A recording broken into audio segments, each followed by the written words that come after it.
Madame, Monsieur, bonjour et bienvenue à Dieu sait quoi. Suite aux attentats du 11 septembre, nous avons décidé d'aborder à notre tour le thème de la violence et du fanatisme et leur lien avec les religions.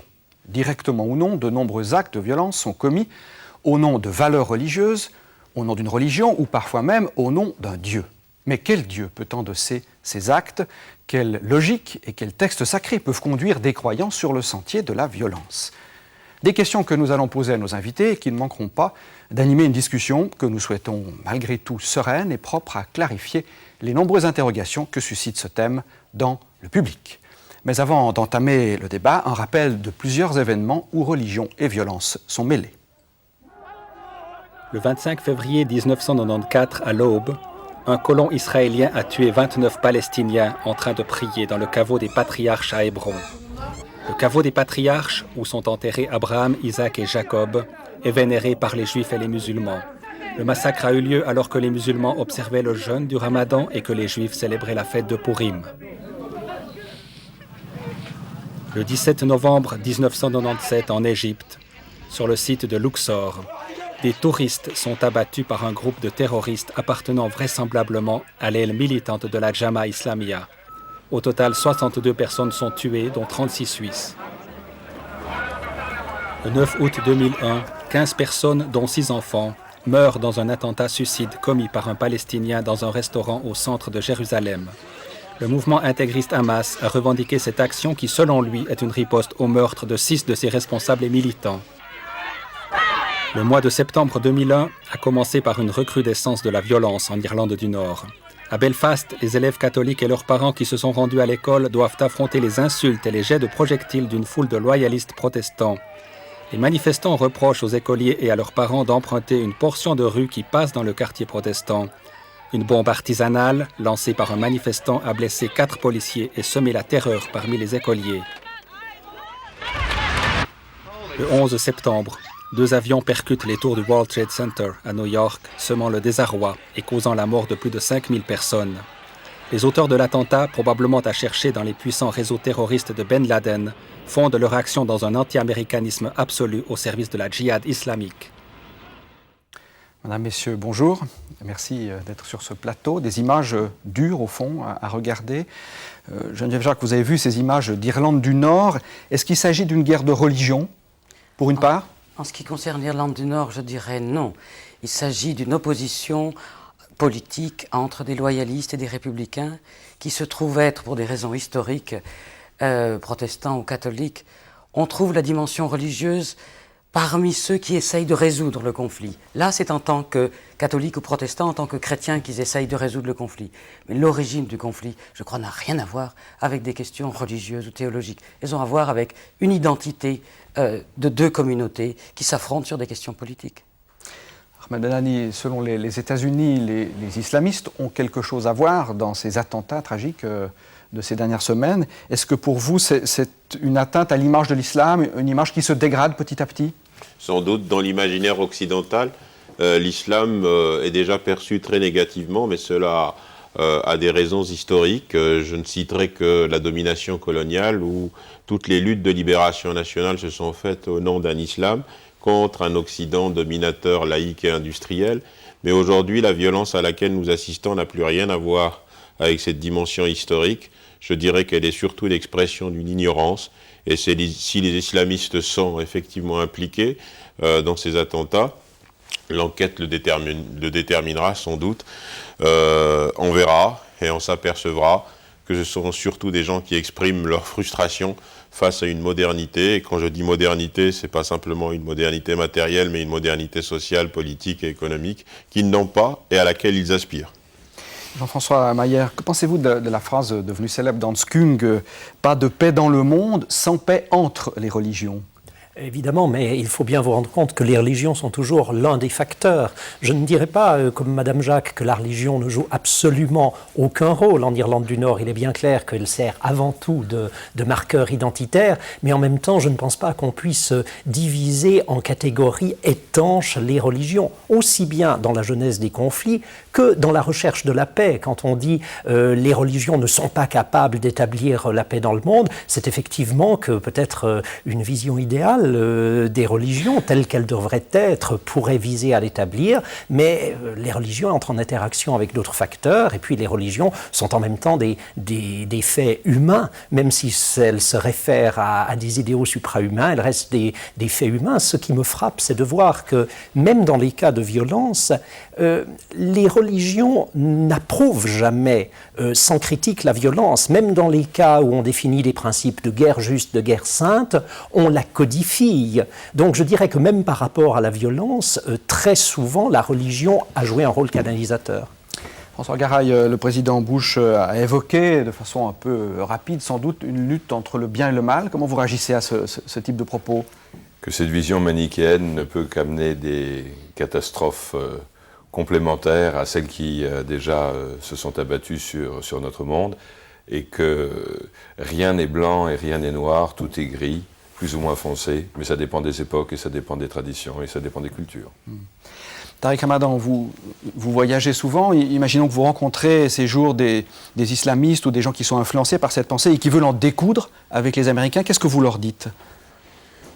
Je pense que d'abord c'est une réalité, au-delà de qui a fait cela, ce qui est important pour nous, je crois chacun d'entre nous, c'est de passer au stade de l'autocritique, en disant clairement que cela peut arriver, qu'on peut se trouver en face de personnes qui, soit sur le plan émotif, soit sur le plan de la réduction intellectuelle, soit sur le plan de la posture intellectuelle, sont dans ce type de rapport manichéen et de rapport à la violence à l'autre. Ce que nous avons à faire, c'est d'abord de marquer très très clairement le fait que c'est en dehors de l'islam, qu'on ne s'en sortira pas sans éducation respective, mais éducation aussi autocritique, et que de ce point de vue-là, on ne peut pas mélanger des lectures politiques qui doivent être approfondies avec des lectures religieuses qui finissent par être dogmatiques et sectaires. Et je pense que tout est un rapport dans la complexité. Je peux avoir une foi profonde, mais cela ne me permet pas de faire l'économie d'avoir une intelligence approfondie des problèmes. Alors, on va essayer de distinguer pendant cette heure de débat que nous avons ensemble, peut-être de commencer avec un petit recul historique, Jean-François Maillère, le terrorisme religieux auquel nous assistons de façon très intense ces derniers temps, il remonte à quand, au fond ? Alors ça dépend, si nous prenons la période contemporaine, parce que je crois quand même qu'il peut y avoir eu des antécédents, mais pas des précédents historiques. On vit quand même dans un contexte notamment de mondialisation qui est sans précédent. Mais pour la période contemporaine, si l'on examine, parce qu'il y a des gens qui en font des statistiques précises, si l'on examine les actes de terrorisme des années 70, ils étaient encore dans leur quasi-totalité commis en se revendiquant d'idéologie séculière. Et c'est en gros à partir de 1980 qu'on voit dans les statistiques une part de plus en plus importante, entre 50% et 2/3 des actes terroristes recensés dans le monde par les experts, qui sont commis au nom d'idéaux religieux. Évidemment, savoir si on peut parler de terrorisme religieux, ça c'est une autre question, dans la mesure où on a vu certaines luttes de libération nationale, par exemple, dans certains coins du monde, qui mettaient l'accent sur des dimensions séculières à une certaine période et qui, avec la faillite, la chute de ces idéologies séculières qui motivaient de telles luttes, ont de plus en plus glissé vers des revendications religieuses. Mais c'est un fait, statistiquement, dans les actes de violence qui sont commis aujourd'hui, des revendications religieuses jouent un rôle non négligeable. Alors comment expliquer ce glissement ? Oui, il me semble que les religions glissent très rapidement, ou peuvent glisser, et toutes nos religions l'ont fait, vers le fanatisme religieux. À partir du moment où on attend d'une religion qu'elle dise le bien et le mal, certains s'en emparent pour avoir une vision un peu totalitaire de la possession de la vérité et du bien et du mal, et certains s'autoproclament les missionnaires d'une œuvre purificatrice, éradicatrice, etc. Et là, on a un fanatisme à partir duquel le terrorisme politique s'alimente facilement. Effectivement, quand un terroriste politique qui a comme objectif de détruire, je crois que c'est pour accaparer un pouvoir, quand il peut compter sur des gens qui sont prêts à, y compris donner leur vie pour une cause qu'ils considèrent comme sacrée, là on a des éléments qui sont très aisément, qui entrent très aisément dans ces actions qui sont des actions violentes et dangereuses, y compris pour ceux qui les commettent. Est-ce qu'on a un contexte favorable pour ce type de glissement de ces 20 dernières années? Vous avez parlé de vide, au fond vide idéologique, remplacé par... par des religions fanatisées? Je ne dirais pas nécessairement remplacé par des religions fanatisées. Il ne faut pas oublier que nous avons vécu beaucoup autour des 30-40 dernières années, quand on parle des religions, sur des slogans. Les religions déclinent, les religions reviennent, le facteur religieux a toujours été là, il continuera à être là. Ce qui se passe tout simplement, c'est qu'on a effectivement dans certains coins du monde peut-être, non pas nécessairement un retour à la religion, mais une réaffirmation du fait aussi que des gens qui sont des croyants, qui sont, comme l'a rappelé tout à l'heure M. Benani, parfois aussi dans des situations précaires, dans la mesure où ces gens ont en même temps le sentiment que leur propre tradition religieuse peut être érodée, peut être atteinte, peut être menacée. Il faut bien se rendre compte que très souvent, la violence répond à la perception d'une menace. Je dis bien à la perception. Ensuite, il s'agit de savoir jusqu'à quel point elle est objective. Alors, on a beaucoup entendu parler de djihad, pour prendre un des mots qui était très dominant. Je crois qu'il faut un peu clarifier, je m'adresse peut-être à vous, Tariq Ramadan, clarifier ce mot djihad. On sait qu'il a plusieurs sens, qu'il est sans doute codifié dans la tradition musulmane. Oui, je crois que ce qui est important, c'est que les religions parlent aux êtres humains, et dans l'être humain, il y a de la violence. Et quand on a un terme comme celui-ci, c'est toute la conception de l'homme dont parle l'islam quand elle parle du djihad. Alors, qu'est-ce que c'est en fait? Au départ, le terme ne veut absolument pas dire guerre sainte. D'ailleurs, si on regarde l'histoire de la traduction qu'en ont fait les orientalistes, elle est surtout liée à des emprunts qu'on a fait à ce qu'on a considéré comme la croisade, une guerre sainte, et on a fait émigrer la traduction, si vous voulez.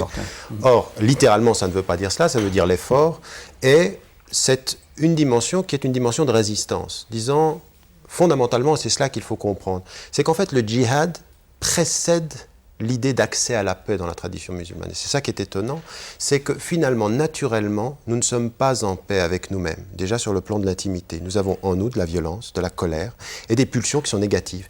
Tout le travail de résistance que je fais pour me maîtriser s'appelle djihad, c'est-à-dire effort de maîtrise de soi qui va m'amener à la paix en moi. Mais comment ce glissement alors? Alors justement, maintenant sur le plan international, on a exactement la même chose, si vous voulez, ce sont la compréhension où vous avez des savants au Moyen-Âge qui ont parlé de 80 acceptions du terme, dont aucune ne parle de guerre sainte, mais dont l'une parle de légitime défense à l'agression. C'est cela qu'il faudrait comprendre. Maintenant, et je crois que vous avez dit une chose qui est tout à fait importante, il y a la perception qu'on a de l'agression, et que parfois certains vont aller chercher dans un texte un élément, littéralement compris, et qui va répondre à la perception qu'ils ont du monde. En somme, tout pour le dire simplement, nous sommes agressés soit clairement dans notre identité, soit politiquement dans notre indépendance, soit économiquement dans nos intérêts, soit tout simplement religieusement dans notre référence. Et donc de ce point de vue-là, à l'agression, je vais pouvoir répondre. Ce que nous avons à mettre en évidence, c'est à revenir vraiment aux enseignements profonds. La guerre, qui peut parfois avoir lieu entre les êtres humains quand on est agressé, répond à des éléments extrêmement stricts, dont en particulier, quand on parle d'islam, une armée qui fait face à une autre armée et dont on ne peut s'en prendre qu'à l'armée si elle nous agresse. Et la tradition musulmane, sur la base d'une tradition authentique du prophète, dit qu'il ne faut s'en prendre ni aux enfants, ni aux femmes, ni aux moines, ni aux arbres fruitiers, mettant en évidence, soyez attentifs à ne vous en tenir qu'à la nécessité de la légitime défense et ne pas vous en prendre à quelqu'un d'autre. Donc, clairement, ce que nous avons à dire par rapport à ce qui s'est passé ici, si il advenait que l'on dise que ce sont et que l'on prouve que ce sont des musulmans, c'est de dire ça sort du cadre normatif de la lecture du conflit en islam. Mais il faut que les musulmans soient clairs sur ce point de vue-là. Il ne faut pas qu'on essaye de légitimer, soit par l'ignorance, soit par la situation. Je crois qu'à des moments donnés, il faut être extrêmement clair. C'est ce dont je parlais tout à l'heure en parlant d'autocritique. Mais je crois aussi, et c'est ce que j'ai compris implicitement, il faut se rendre compte aussi, sans légitimer ces actes, les condamner clairement, que la violence, ça n'est pas uniquement dans la représentation des gens, deux tours qui tombent. Il y a des gens pour lesquels aujourd'hui la représentation globale de la violence, c'est globalement, véritablement des gens qui meurent tous les jours. Et que je pense de ce point de vue-là, on ne peut pas focaliser, parce que c'est médiatique, la violence religieuse et oublier le contexte général d'une violence qui finalement qu'est-ce qui est dramatique dans la violence? C'est qu'elle peut tuer, mais quand elle humilie à petit feu des hommes, elle produit des bombes à retardement. Donc d'autres facteurs. C'est une analyse que vous partagez? Partiellement, partiellement, parce que je pense qu'il faut distinguer dans le propos qui nous occupe aujourd'hui la dimension à proprement parler théologique et la dimension historique. Or, si on a une approche historique, par exemple, de l'islam, dans sa diversité, et si on remonte à ses origines, on constate qu'effectivement, le prophète est à la fois fondateur d'une religion et d'un État. Et le prophète passait de la dimension spirituelle à une dimension matérielle. Le prophète a été guerrier. L'islam s'est aussi répandu par une certaine forme de violence, une certaine forme de domination, tout en étant articulé à une civilisation marchande. Mais en fait, ça, ce sont des données historiques. Aujourd'hui, le partage du monde, en quelque sorte, est fait. Il est réalisé. On sait qu'il y a les 3 religions monothéistes et des religions autres que monothéistes, des religions en particulier orientales. Excusez-moi. Et il faut se garder de tout essentialisme, c'est-à-dire incriminer finalement les expressions de violence à une religion par essence serait une erreur fondamentale. Lorsque nous avons assisté à ces problématiques de résistance et de violence, disons dans l'âge inaugurateur de l'islam, c'était aussi contre les expressions du polythéisme, c'était aussi contre les expressions de l'anarchie qui existait dans la cité mahométane ou pré-mahométane. Aujourd'hui, nous sommes dans un monde, j'allais dire civilisé, mais dans tout ce que le terme a de noble, c'est-à-dire finalement où les discours humanistes, où les valeurs universelles ont une certaine prégnance et auxquelles une grande partie de l'humanité, une grande partie des élites, quelles que soient d'ailleurs leurs origines, adhèrent. Et c'est pour ça que moi, pour ma part, je tente aujourd'hui un combat singulier avec un certain nombre d'amis et d'associations de privilégier finalement le profane universel sur la dimension divine.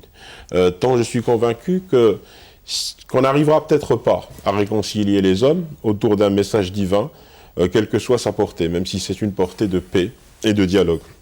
Je pense que les hommes, à partir d'une forme de rationalité, à partir d'une dimension que effectivement le XVIIIe siècle occidental a développée, peuvent se retrouver sur un certain nombre de valeurs qu'ils ont en commun et auxquelles ils aspirent. Je suis persuadé, pour citer un événement de l'actualité, qu'à l'heure actuelle, la solution pour le peuple afghan transite nécessairement par la mise sur pied d'institutions représentatives et par la construction d'une démocratie. On arrivera. Je vous donnerai un second exemple, c'est celui de l'Iran. L'Iran a tenté une révolution au nom de l'islam, il y a 20 ans, 21 ans de cela, et l'Iran a évolué pragmatiquement vers la démocratie et vers la sécularisation.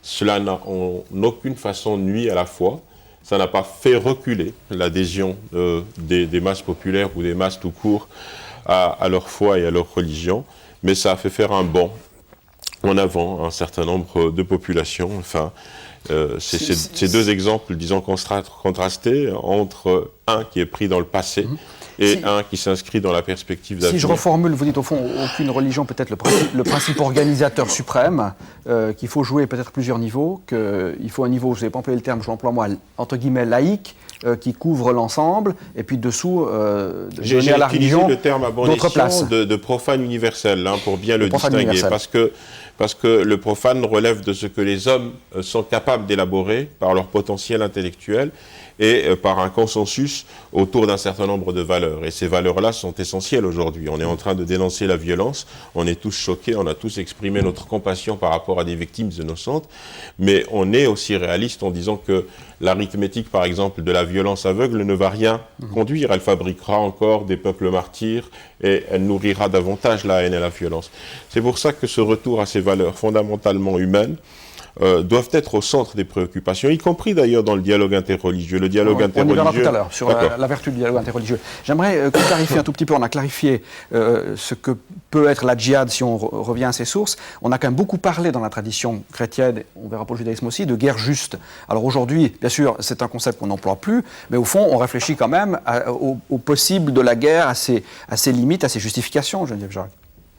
Oui, cette discussion qui a divisé les églises depuis le départ et qui continue d'être un point très difficile est remise maintenant dans d'autres perspectives. Les grands changements dans ce débat ont été certainement après la bombe atomique, ou alors les conditions d'une guerre juste quand on a des moyens de destruction totale.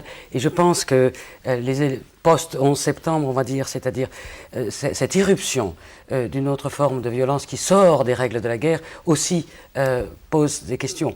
Mais il est vrai que le débat sur les conditions de légitimité de la violence, etc., continue d'animer, de diviser nos communautés. Là, je ne pense pas que ça soit qu'on puisse faire des différences confessionnelles. C'est à l'intérieur de chaque confession. Mais on en discute aujourd'hui dans le christianisme, au Conseil œcuménique ou ailleurs, on discute de savoir... On en discute beaucoup. Si on a eu des discussions tout à fait importantes sur cette question du dernier recours, le recours à la violence en dernier recours. Ouais. Est-ce que c'est... Et il y a dans la tradition chrétienne, je crois qu'il faut dire les choses vraies et ne pas vouloir mettre tout dans une grande soupe un peu tiède où tout le monde est d'accord. Il existe des débats et des contradictions qui, je crois, il faut continuer à débattre pour essayer d'avancer entre des non-violents complets et des gens qui... Dans la tradition juive, François Garay, ce débat, j'imagine, a lieu aussi, parce que le judaïsme est confronté aussi à la violence.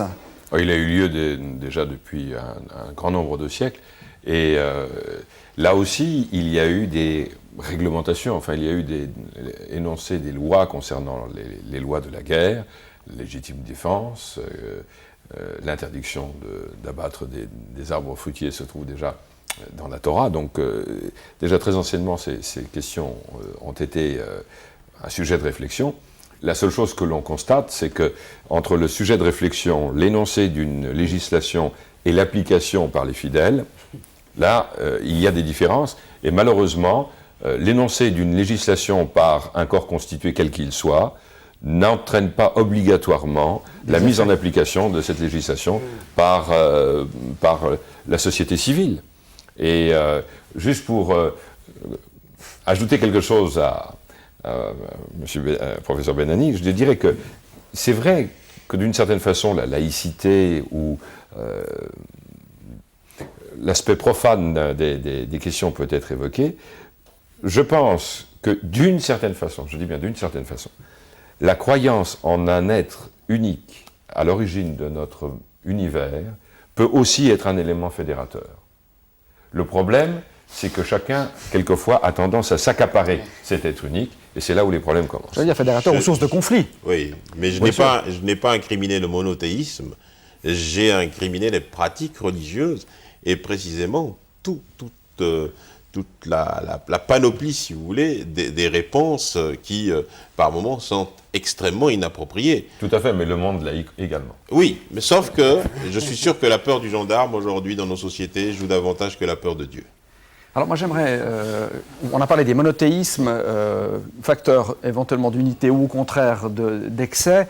On est quand même frappé par le fait que l'islam et le christianisme, pour prendre ces deux religions-là, maintiennent malgré tout dans leur programme en quelque sorte religieux fondamental, si ce n'est pas un esprit de conquête directement, c'est tout de même un esprit de dire chacune de ces religions a une prétention à l'universalité.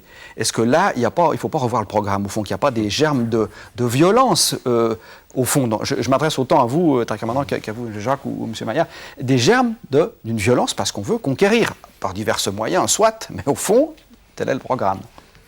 Je crois que par rapport à cette question, on veut conquérir, je pense qu'il faut être clair.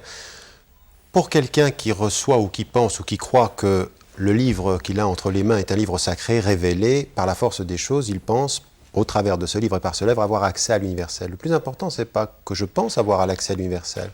Parce que chacun, finalement, dans ses vérités, même dans ce que j'entends, le profane universel, c'est un acte de foi, finalement, dans ce qui est dit.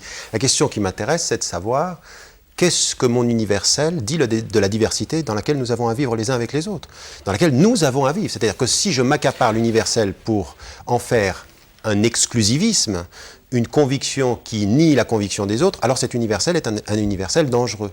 Par contre, si cet universel, dans le rapport que je peux avoir avec le transcendant, comme le rapport que je peux avoir avec un certain nombre de valeurs, me dit clairement, et c'est là-dessus qu'il faut que nous fassions... Je suis sûr que ce ne soit pas une pirouette intellectuelle. Non, mais j'essaie de vous suivre, mais parce que sur ce sujet-là, c'est très pointu, parce qu'au fond... Non, mais je pense qu'il faut qu'on soit honnête. quelqu'un qui croit en Dieu ou qui est dans une religion pense avoir tout au fond de son cœur la vérité. Non, mais vous savez, ça c'est l'universel. À partir de la vérité, c'est Dieu. Disons, si on peut imaginer que la vérité, elle est placée plus haut, on prend déjà une petite distance. Tout à fait. La vérité, c'est Dieu. Mais on pense véritablement que c'est la religion de vérité pour soi. Maintenant, la question est de savoir, cette religion de vérité nie-t-elle le vivre avec les autres? Est-ce qu'elle produit des valeurs de vivre ensemble? Mon but est de dire une chose. Toute prétention où toute affirmation de l'universel est dangereuse, même quand on a des valeurs qui sont des valeurs qui seraient purement rationnelles. La dimension de la colonisation culturelle au nom de valeurs qui seraient des valeurs uniquement occidentales, et ce qu'on appelait l'occidentalisation, est aussi producteur de violence. Par exemple, prenons un exemple très très concret. Le processus de globalisation aujourd'hui est aussi générateur de violence. Il est générateur de repli identitaire et de violence. Le but, c'est que cette globalisation n'entraîne pas des particularismes qui se disputent les uns contre les autres, mais que nous ayons, et ça je crois que c'est très important, j'aimerais l'entendre comme ceci, suffisamment d'esprit critique à l'intérieur de nos références pour dire mon universel ne nie pas la diversité, faire le travail d'éducation nécessaire, et surtout une chose. Aujourd'hui, j'ai très peur d'une chose, de penser qu'il suffit de tout relativiser pour penser que nous allons vivre ensemble. Je pense qu'on peut être très convaincu et très Ça n'était pas la question que je posais, c'était bien la question de l'esprit de conclusion à laquelle j'arrive. Rapidement sur le christianisme. Très rapidement, et en rejoignant cette idée de l'universel et du particulier. Ce débat sur une croyance universelle qu'on a envie de partager, si on le croit vrai profondément pour soi, on peut aussi vouloir que d'autres aient accès à ce qu'on pense c'est la vérité. C'est tout la réflexion qu'il y a autour de la mission maintenant. Oui. Vous disiez, il faut remettre les choses sur la table et repenser, rouvrir le livre. On est en plein dedans actuellement. Et les réflexions qui se développent actuellement autour du Conseil œcuménique, c'est de dire probablement le thème de la mission pour notre monde d'aujourd'hui, c'est la réconciliation. C'est de permettre à tous ces particularismes, à toutes ces particularités, de pouvoir s'exprimer dans un universel qui respecte l'infinie dignité de la vie humaine. Je vous propose, on va continuer là-bas, je vous propose une transition image. Les trois religions que vous représentez se réclament toutes d'un livre. Les textes sacrés que nous entendrons maintenant et qui proviennent successivement des évangiles, de la Bible hébraïque et du Coran, au fond contiennent tous des germes de violence. N'allez pas croire que je sois venu apporter la paix sur la terre. Je ne suis pas venu apporter la paix, mais bien le glaive. Oui, je suis venu séparer l'homme de son père, la fille de sa mère, la belle-fille de sa belle-mère. On aura pour ennemis les gens de sa maison. Poussez le cri de guerre. Le Seigneur vous a livré la ville. Elle sera détruite avec tout ce qui s'y trouve, car elle est réservée au Seigneur. On sonna de la trompette. Dès que le peuple l'entendit, il poussa un formidable cri de guerre, et les murailles s'écroulèrent. Aussitôt, les Israélites montèrent à l'assaut de la ville, chacun droit devant soi, et ils s'en emparèrent. Ils exterminèrent la population de la ville, hommes et femmes, jeunes et vieux.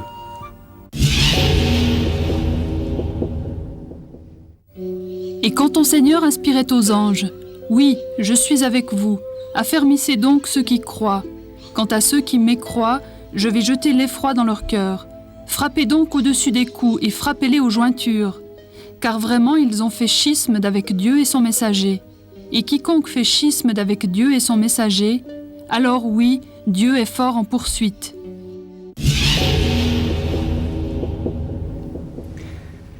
Les textes, le patrimoine, au fond, que chacune de ces traditions, de vos traditions, partage. Dans le judaïsme, comment est-ce qu'on fait avec ces textes? Quelles ressources est-ce qu'on a pour, au fond, les interpréter de façon aussi, pas littérale? Alors, il y a deux éléments qui jouent. Le premier élément, c'est la façon dont on conçoit ces textes.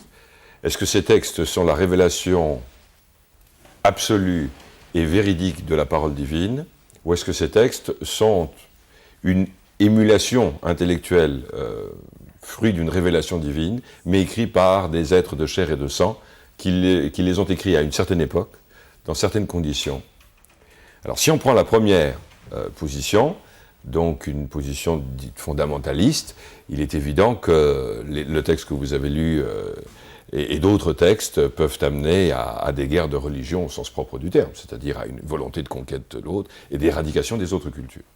Maintenant, si on prend l'autre position qui est, d'une certaine façon, la relativisation du texte, alors le lecteur joue un rôle essentiel dans la façon de comprendre ce texte, et on peut se dire que tel et tel texte ont été écrits après les événements, donc justifient a posteriori ce qui a pu se passer, ou ce que l'on aurait aimé qu'il puisse se passer, mais ne sont pas le reflet de la réalité, ni de la parole divine. À ce moment-là, la réflexion humaine rentre en compte dans un dialogue avec le texte, et on peut s'éloigner un tout petit peu de certains et se rapprocher d'autres. Alors il est évident que vous avez montré un texte, enfin des textes d'une extrême violence. Dans toutes nos traditions, on a des textes qui sont exactement à l'opposé de ceci, et qui aujourd'hui ont une plus grande valeur aux yeux du croyant, ou devraient avoir une plus grande valeur aux yeux du croyant, que les premiers que vous avez cités.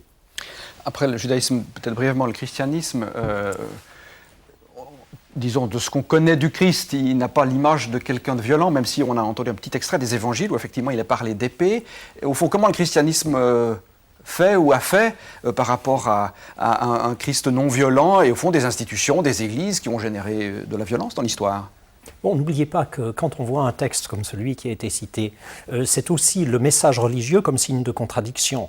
Le message religieux qui vient en effet bousculer l'être humain dans ses habitudes et qui va susciter des réactions, qui va susciter parfois des réactions violentes. Ça, c'est un premier niveau de lecture.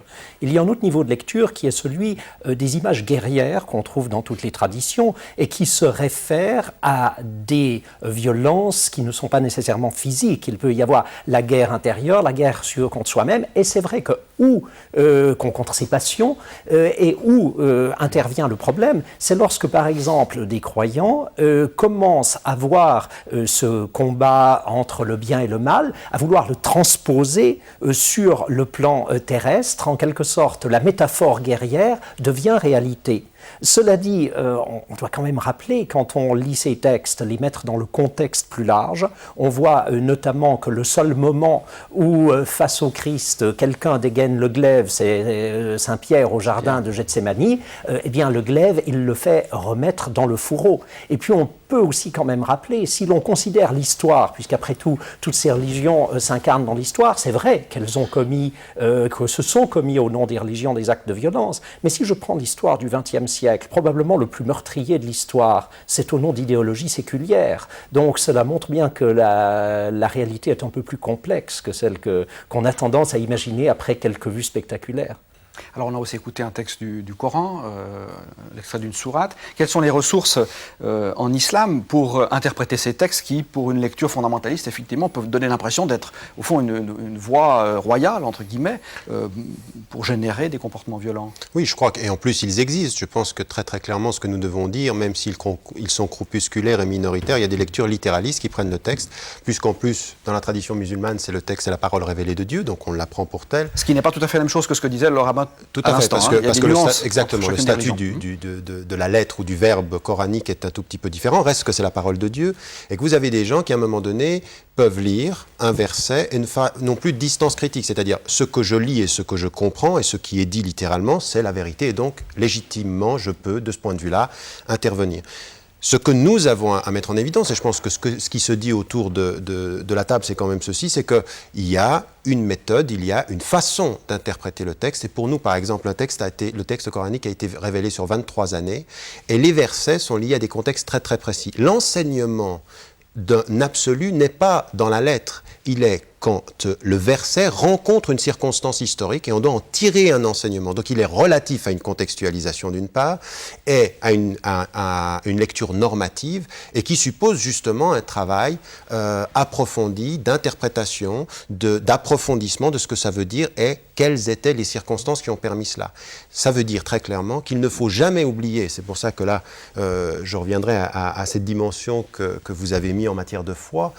On ne peut pas, il ne faut jamais légitimer au nom de la seule foi la lecture du texte. Il faut que la foi convoque en permanence une intelligence critique et approfondissante. Sans cela, nous sommes perdus. Tariq Ramadan a donné une définition tout à l'heure, ou en tout cas une acception du mot djihad auquel j'adhère entièrement, c'est-à-dire l'effort. Et finalement, tout texte révélé, et on sait la complexité du Coran, demande un effort de compréhension.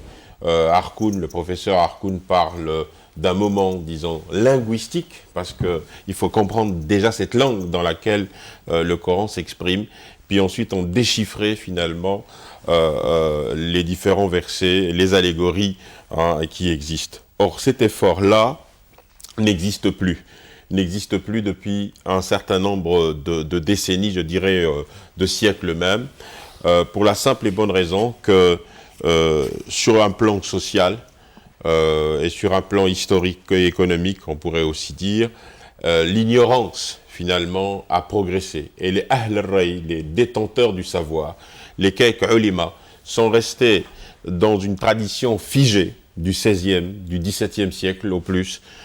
Il y a un renouvellement aujourd'hui, mais qui se fait de manière extrêmement ténue. Et je rends hommage à Tariq Ramadan à travers les livres qu'il est en train d'écrire, parce qu'il participe de ce renouvellement de l'effort intellectuel. Mais je dois signaler que cet effort intellectuel, cette forme de djihad essentielle, est encore extrêmement minoritaire. Alors, vous avez cette application littérale, évidemment, qui peut conduire au pire, qui peut conduire à la catastrophe. J'ajouterai, juste pour finir, parce que je voulais rebondir sur une conclusion à laquelle nous sommes parvenus tout à l'heure, c'est la problématique de la relativité. Le relativisme culturel, c'est ce qu'il y a de pire. Aujourd'hui, les États-Unis sont une puissance, indépendamment donc de la phase cruciale et dramatique qu'ils sont en train de traverser. Les États-Unis sont la puissance qui organise la tribalisation et l'ethnicisation du monde. Je vais vous donner un simple exemple. Pour nous, l'expression la plus achevée de l'archaïsme, sur tous les plans, mais essentiellement religieux, ça reste l'Arabie saoudite, qui est le meilleur allié des États-Unis d'Amérique. Et là, on ne peut pas comprendre ce rapport entre l'expression d'une modernité, avec ce qu'elle suppose, en termes de libertés individuelles, collectives, etc., etc., et un pays qui, au nom de l'islam, et qui est le pays, le gardien des lieux saints de l'islam, n'est-ce pas, maintient une ignorance, une dogmatique qui est alimentée par un autre courant wahhabiste sur lequel on peut revenir, mais enfin, ce n'est pas un débat de spécialistes que nous ouvrons aujourd'hui. Alors, vous voyez, et je pourrais citer aussi le cas d'Israël, où finalement, il y a, je disais, une organisation de l'ethnicisation à l'échelle mondiale. On soutient un État juif. Il y a très très peu de fois qui aujourd'hui comprennent la nécessité d'un État binational, où juifs et palestiniens, par exemple, cohabiteraient. Il y a, à partir des images que nous avons vues, l'acte d'un Goldstein, ou l'acte plus osé d'un Yigal Amir, qui assassine le Premier ministre Rabin. C'est aussi en fonction d'une vision religieuse, du politique, c'est aussi en fonction de cette espèce de dogmatique qui est seulement source de vérité, qui se veut la seule source de vérité. Alors, évidemment, dans le débat que nous allons avoir, on peut élargir, mais encore une fois, la notion de djihad, la notion d'effort, d'interprétation, de connaissance, appartient, hélas, à une minorité qui ne fait pas encore son effort, et le renouvellement de l'outillage pédagogique, de l'outillage intellectuel, pour comprendre ce livre et pour en diffuser l'essence, est encore ténu. François Garay, vous voulez intervenir ? Oui, je crois que je n'interviendrai pas sur le volet politique, mais j'interviendrai sur le volet le texte biblique et le texte coranique. Il y a eu un tremblement de terre, une secousse sismique extrêmement violente au XIXe siècle en ce qui concerne le texte biblique. C'est ce que l'on a appelé la critique biblique, où tout d'un coup on a dit à des populations qui croyaient que la Bible était révélation divine, on leur a dit attention, Moïse n'est pas l'auteur de la Torah, et puis les livres, on ne sait pas si c'est Dieu qui en a dicté le contenu. Ça a été une secousse colossale, mais une secousse salutaire, parce que, à ce moment-là, non pas le texte n'a pas été relativisé, mais la lecture du texte a obligé les responsables religieux, les rabbins, les prêtres et autres, à faire entrer la réflexion humaine dans cette lecture. Pour l'instant, cette secousse n'a pas eu lieu dans le monde musulman. C'est-à-dire que le Coran... C'est ma conviction, du moins. Oui. Et on voit, d'ailleurs, on a vu dans la presse ces derniers temps, qu'il y avait d'énormes opposition entre ceux qui, pour des raisons valables ou non, disent le Coran n'est pas d'origine divine, et ceux qui affirment que le Coran est d'origine divine, puisque le Coran le dit lui-même. Et tant qu'il n'y aura pas cette introduction de la responsabilité de la réflexion humaine dans la lecture du texte religieux consacré, révélé, on risque d'aboutir à des oppositions irréductibles. Alors, une réaction, Tariq Ramadan, cette introduction, vous la percevez? Vous la sentez? Oui, moi je suis pas. Elle est possible? Moi je pense que même sur une séquence historique que vous avez déterminée, c'est une démarche, à mon avis, une vue essentialiste. Je crois que ce n'est pas vrai. Je crois qu'effectivement, les choses se sont, à un moment donné de l'histoire musulmane, figées. Ça, personne ne peut le nier. Mais je pense que en filigrane, et aujourd'hui peut-être beaucoup plus avec les enjeux internationaux, est en train de naître un rapport dynamique au texte. Je ne pense pas qu'il faille relativiser le fait qu'on croit que c'est une parole divine. Je pense qu'il faut redynamiser les intelligences, redynamiser la rationalité. Vous convenez tout de même que c'est relativement difficile à tenir, de dire que c'est une sorte de parole divine comme ça, et en même temps, il faut avoir un regard historique. Je ne crois pas, non, je crois pas, parce que finalement, c'est ce qui peut même être dit quand on lit la critique juive à partir du texte. Je crois que ce qui est le plus important, c'est l'attitude intellectuelle du lecteur, plus que la relativité du texte auquel il s'adresse ou qu'il étudie. Je pense que ce qui est très important, c'est de revenir à une dynamique rationnelle, à une dynamique intellectuelle. Mais j'aimerais dire aussi que de ce point de vue, il faut faire attention. Il y a une chose avec laquelle je ne suis pas toujours d'accord, c'est de dire ça naît de l'ignorance. Non, je pense qu'il faut être clair. Il y a des gens qui sont très éduqués, qui ont des lectures littéralistes, et qu'à partir d'un certain moment, il faut dire que nous ne sommes pas d'accord. Ce n'est pas l'ignorance. Mais quelle définition donne-t-on de l'ignorance? Moi, j'inclus ces gens-là dans l'ignorance. D'accord. Mais je pense qu'il y a des érudits qui peuvent avoir ce type de lecture. Et je pense aussi que en amont de cela, c'est vrai qu'on ne peut pas justifier cela, mais qu'il faut comprendre aujourd'hui que dans la majorité du monde musulman, la liberté, le débat, le dialogue intracommunautaire est absent.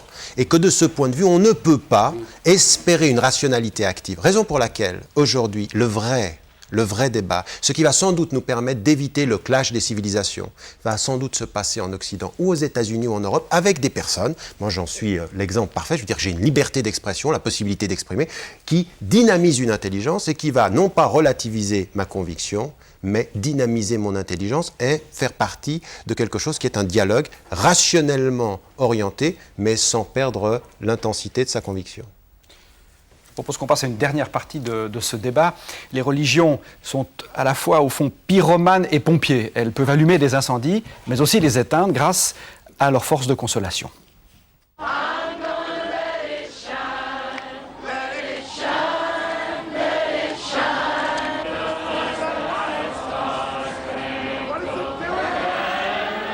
Après les attentats terroristes les plus meurtriers de l'histoire de l'humanité, le peuple nord-américain, qui a la particularité d'être composé des migrants qui sont venus au fil des siècles de toutes les régions du monde, se recueille et cherche dans la communion interpersonnelle et religieuse une parole de consolation.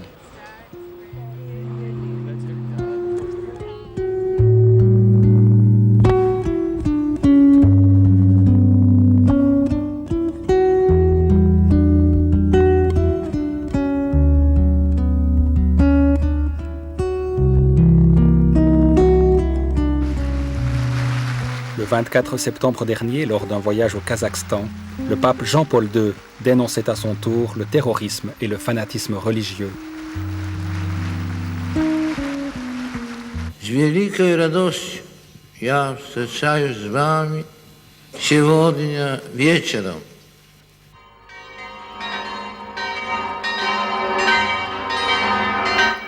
Le lendemain des attentats aux États-Unis, les cloches des églises de Suisse ont sonné en communion avec les victimes de New York et Washington. De nombreux croyants sont venus prier par solidarité. Pourquoi vous venez ce soir? Ce soir, nous avons été tellement choqués de ce qui est arrivé. Alors nous venons donner un petit peu d'aide par nos prières. Pour faire le deuil, avoir un moment de pensée pour tous ces gens. Je suis là ce soir pour témoigner que la violence ne devra jamais avoir le pas sur la démocratie. Par mon travail, je suis beaucoup en contact avec les États-Unis, avec les sociétés américaines, et c'est par solidarité. Merci. C'est-à-dire ils viennent peut-être sans doute aussi pour se rassurer, sans doute fondamentalement par solidarité, mais plus profondément encore parce qu'on se rend compte que face à l'envergure de certaines horreurs, il n'y a plus que Dieu qui ait le recours. Qu'est-ce que les religions peuvent offrir, au fond, pour lutter contre la violence? On vient de voir qu'elles peuvent offrir, au fond, des choses après que la violence ait eu lieu, c'est la consolation. Est-ce qu'elles peuvent aussi offrir des choses avant, de l'ordre de la prévention ou de l'information? Vous y travaillez les uns et les autres, pour une part sans doute. Oui, vous savez, vous avez bien mis en lumière l'ambivalence des religions. Ambivalence des religions dans la mesure où je ne doute pas que si, par exemple, il se révélait que les auteurs sont ceux vers lesquels le doigt est pointé aujourd'hui par rapport à l'attentat du 11 septembre, je ne doute pas que peut-être ils ont agi avec ce qu'ils croyaient être de la dévotion. Et c'est ça qui est redoutable. Mais d'autre part, on voit aussi dans tous les conflits des gens motivés par leurs convictions religieuses, qui sont prêts, par exemple, à sacrifier leur vie pour sauver des membres d'un autre groupe. Alors, la question est de savoir quels sont les effets, par exemple, du dialogue interreligieux, parce que c'est évidemment une question qui vient immédiatement à l'esprit. Ce qui me frappe, c'est de voir, comme au Proche-Orient, nous avons probablement la plus forte densité au monde d'institutions qui se chargent du dialogue interreligieux. Un rapport du département des Affaires étrangères en avait recensé, je crois, quelques 200.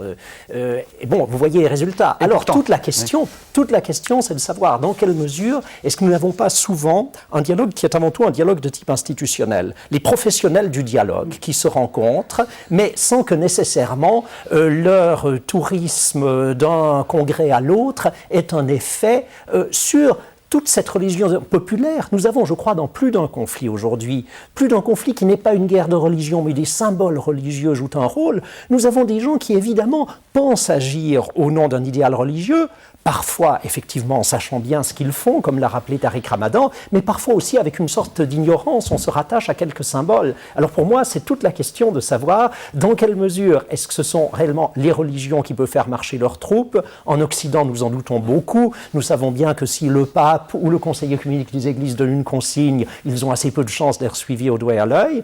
Et puis, d'autre part, quand même, ces efforts à la base qui se font un peu partout et qui atteignent des résultats, malgré tout, même s'ils ne sont pas toujours Alors, coordonnés. un mot sur le dialogue interreligieux, parce que vous en êtes de ces élites qui dialoguaient, représentant plus ou moins les traditions, messieurs, dames. Alors moi, pour ma part, je n'y crois pas. Je n'y crois pas dans la dimension institutionnelle qui vient d'être décrite. Il y a quelque chose de convenu et il y a quelque chose forcément d'hypocrite.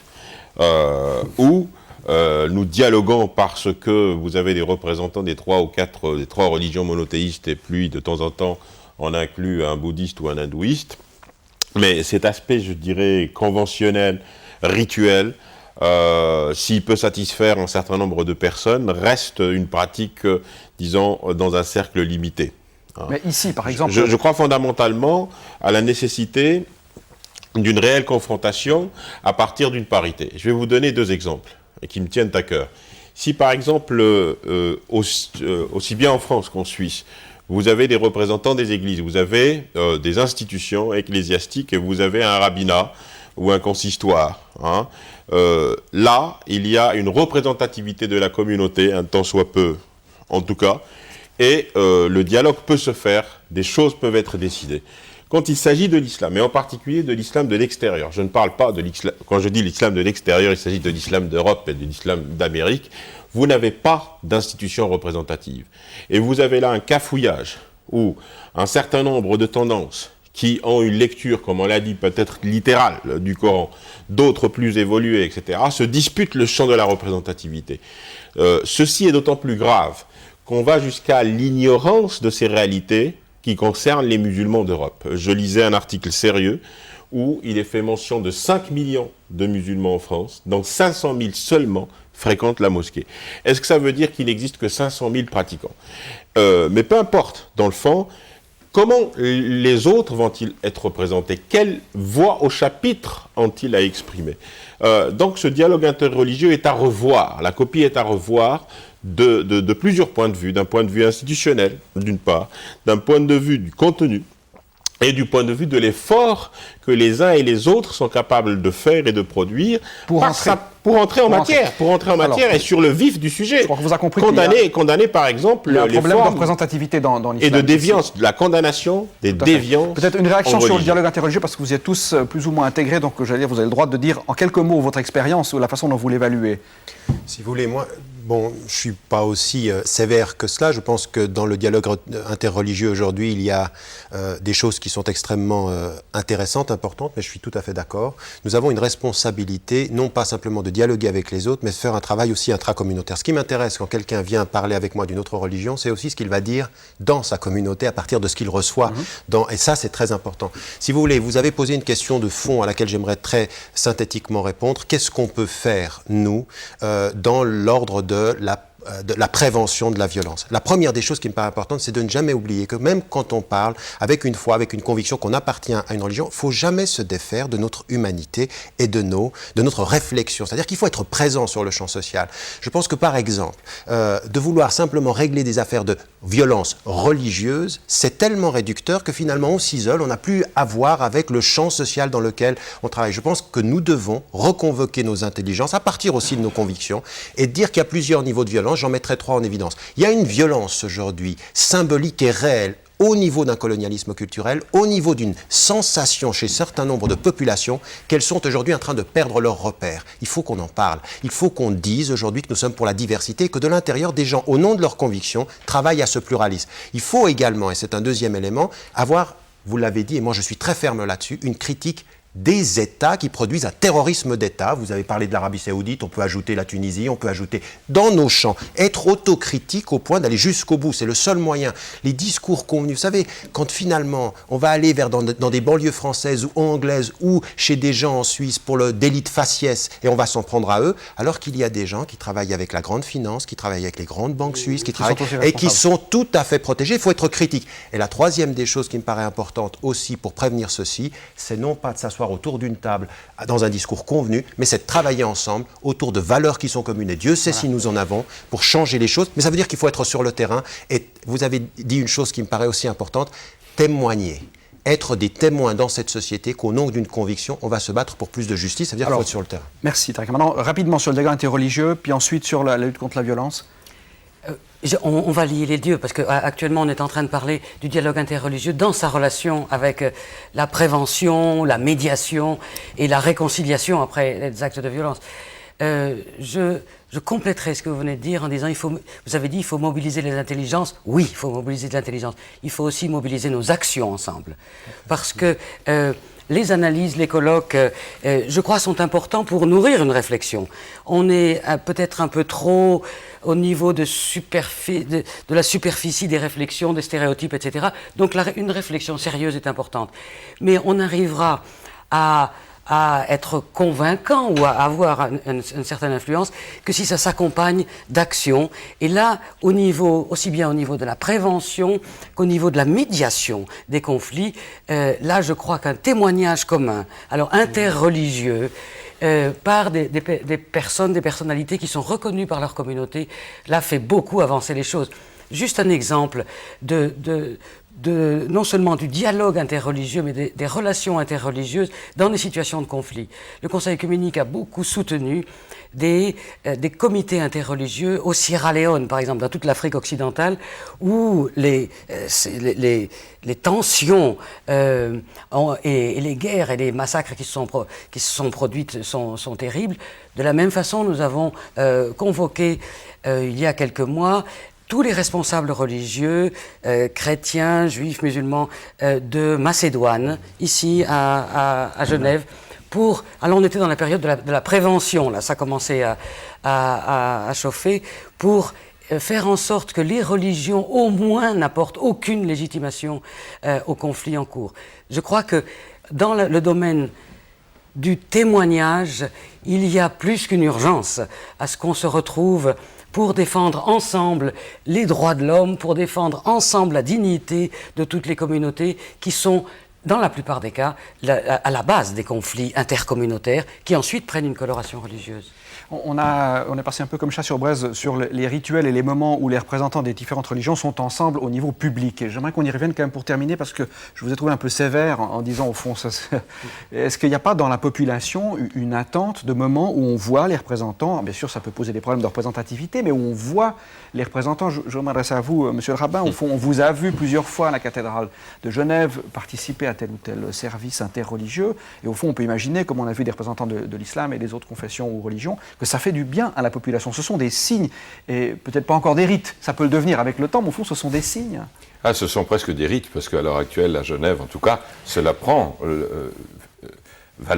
figure de rite. Ce qui est intéressant, c'est que ce rite-là, ou cette présence, aurait été impossible si, avant, il n'y avait pas eu une plateforme interreligieuse à Genève, s'il n'y avait pas eu des contacts. Donc les contacts sont déjà en eux-mêmes porteurs d'espérance et de gommage de la violence, d'une certaine façon. Et il est bien évident que pour une population qui est traumatisée par un événement quel qu'il soit, que ce soit la chute d'un avion, c'est le SR-111, ou que ce soit ce qui s'est passé dernièrement à New York, aux États-Unis et ailleurs, lorsque on voit le soir même ou le lendemain les représentants des différentes religions et croyances côte à côte pour exprimer leur douleur devant cet événement, il est bien évident que peut-être pas tout le monde, mais quand même un certain nombre de personnes commencent à se poser des questions sur la légitimation religieuse de la violence. Et rien que cette présence, rien que cette image-là est déjà porteuse d'espérance. Donc au fond, c'est une image qui renvoie la religion à un autre rôle que celle finalement d'alimenter la violence. C'est l'image de ce qu'elle devrait être. C'est l'image de ce qu'elle peut apporter dans le dialogue, c'est-à-dire dans la présence côte à côte des uns et des autres, dans un lieu quand même symbolique, quand il s'agit de Genève, et la possibilité de dire ce que l'on croit être soi-même vrai, en présence de l'autre, et d'écouter l'autre quand il dit, lui, ce qu'il croit être vrai et essentiel. Sans doute, cette dimension de la consolation, je n'ai pas voulu la sous-estimer ni la mépriser, au contraire, elle est extrêmement importante, et elle montre précisément notre élan et notre dimension humaniste. Le dialogue que je voulais et que je souhaite, c'est un dialogue beaucoup plus important dans la mesure où il doit contribuer durablement à la paix civile, à la paix sociale, et intégrer précisément les valeurs d'une société, quelle que soit leur dimension contradictoire. Voyez, accepter ces différences, pouvoir dialoguer entre gens intelligents, hein, cet appel à l'intelligence que évoquait tout à l'heure Tariq Ramadan me semble fondamental. Et dans ce sens-là, alors, le dialogue interreligieux peut avoir un sens.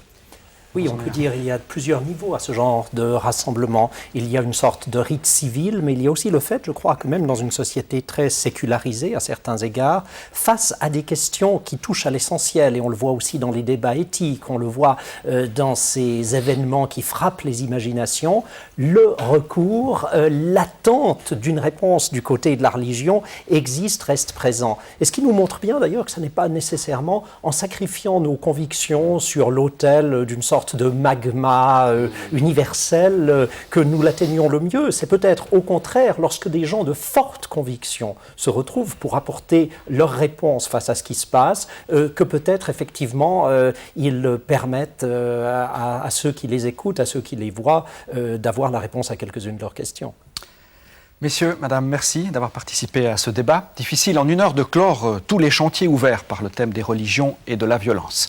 Prévoyant que nous ne pouvions aborder cette thématique sous toutes ses facettes, nous avons décidé de poursuivre le débat pour l'édition du mois de novembre sur le thème des valeurs. On parle beaucoup aujourd'hui des valeurs chrétiennes ou judéo-chrétiennes, du monde occidental et des valeurs musulmanes pour un certain nombre de civilisations au Sud et au Moyen-Orient. Mais n'est-ce pas un abus de langage ? En quoi le monde occidental est-il chrétien et en quoi le monde oriental est-il musulman ? Autrement dit, les valeurs des religions se retrouvent-elles dans leur civilisation ? La réponse n'est peut-être pas aussi évidente qu'elle en a l'air. Merci de nous avoir suivis. Bonne fin de journée.